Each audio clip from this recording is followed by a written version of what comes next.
Hey guys, it's EJ with Blockpad, and in this video, we're taking a look at text values, or strings as they're often called in programming languages.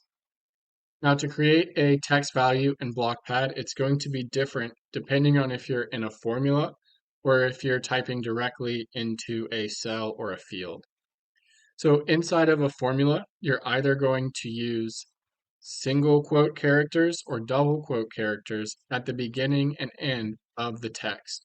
So here I have single quotes, and if I change these to double quotes, then that's going to work just as well. Now, generally, that's all you're going to really need to know, but there are two cases to be aware of. First is if you want to have quotes inside of a text value. So here you can see I've got these double quotes in the text value. I'm using single quotes on the outside. And the reason is because if I use double quotes on the outside, Blockpad's going to think the text value ends here, and then it doesn't know what to do with the rest. So if I press enter now, you'll see I get an error. So one way to handle that is to have that different kind of quotes on the outside. Another way is to use backslash as an escape character. And when you do that, the final text value is going to ignore the backslash and keep the quotes there.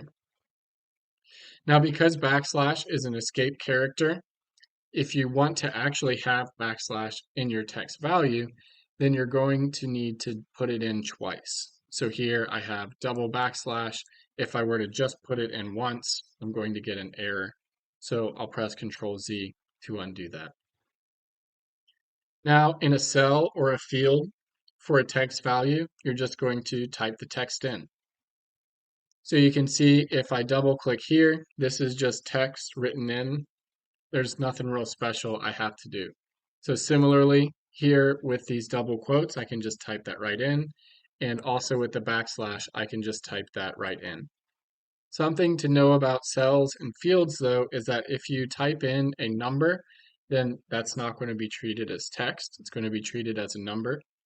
If you want it to be treated as text, then you'll either press a single quote at the beginning, and so now that'll be treated as text, or you can turn it into a formula and then use a quote at the beginning and end, just like we did in those dynamic equations. Sort of on that note, if I were to come back here and turn this into a formula, then it's no longer going to recognize that as text. Because if it's in a formula, then I need to use quotes at the beginning and end, and then it'll be treated as text. Now, there's a ton of things you would use text values for in Blockpad. We'll look at kind of three general common uses. So first are conditions and lookup. So by conditions, I mean if functions like if option 1 equals option B, then return 10, otherwise 5. And up here, I have this option 1, which is a dynamic equation. So if I change this to B and press enter, then you'll see now I get 10. And then sort of similar to conditions, I have lookups here. So for example, I have this field here called option 2, and I've turned this field into a dropdown where I can pick between these different text values. And then down here, I have this VLOOKUP that's looking at option 2 and also table 1 here, and is going to give me the corresponding number with that option. So by the way, if you're ever using text values for lookups, I really suggest setting up a dropdown. It makes things much easier to input. I've got a video on dropdowns that I'll put a link to in the description. The next use of text values is as an output. So if you want to send a message based off your calculations, then text values are going to be the way to do that.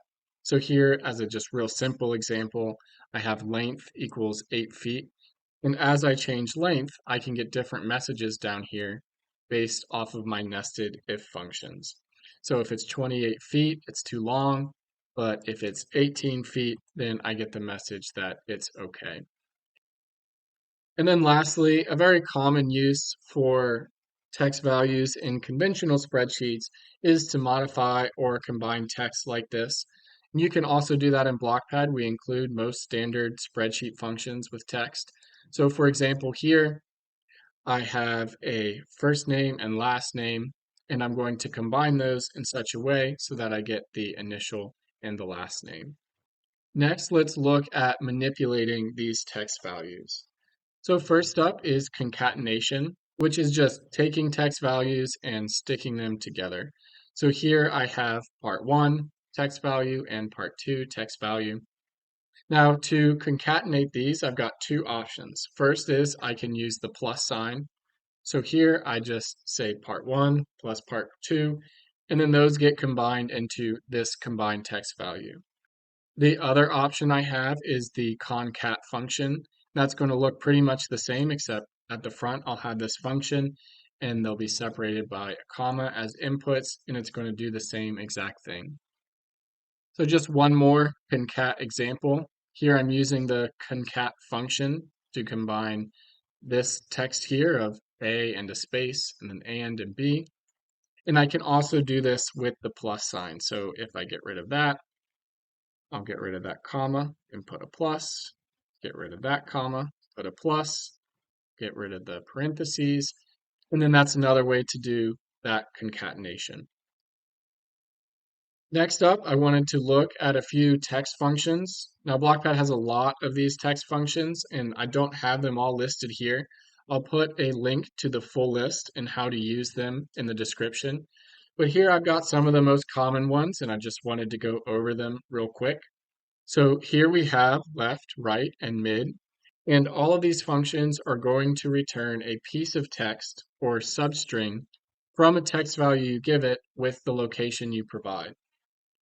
len gives the length of the text value or the number of characters. Find and search are both going to look for a substring in a given text value and give you the location of that substring. The difference between them is that find is going to be case sensitive and search is not. Replace will look for a substring in a given text value and then replace it with a different substring. So here it looks for text and replaces it with string.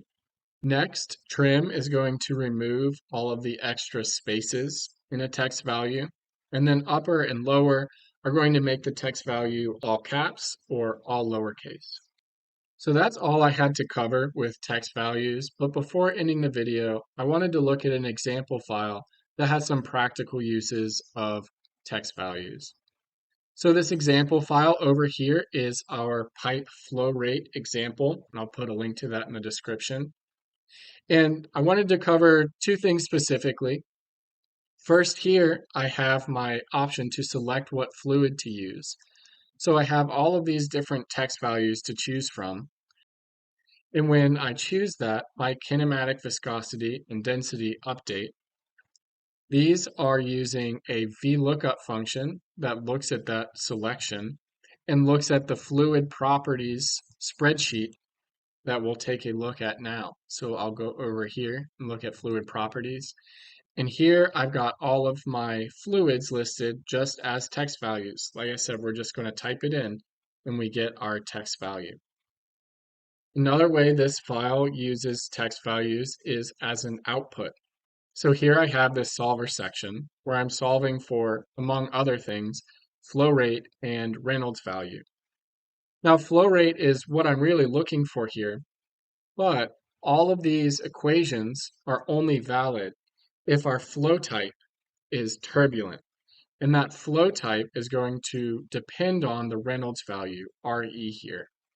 So what I have here is a nested if function that returns the type of flow based off this Reynolds value. So as you can see, this flow type value is turbulent. So that's good. It means all of these calculations do apply. And then as a formal check, I have this value here, check flow is turbulent, where I test if flow type equals turbulent using text values. And of course, that's true because the value there is turbulent. And then I also reference this value in my summary page so you can get a quick look to see whether or not those calculations can apply and everything works out. Now that's all I've got for this video. Let me know if you have any questions in the comments. Thank you.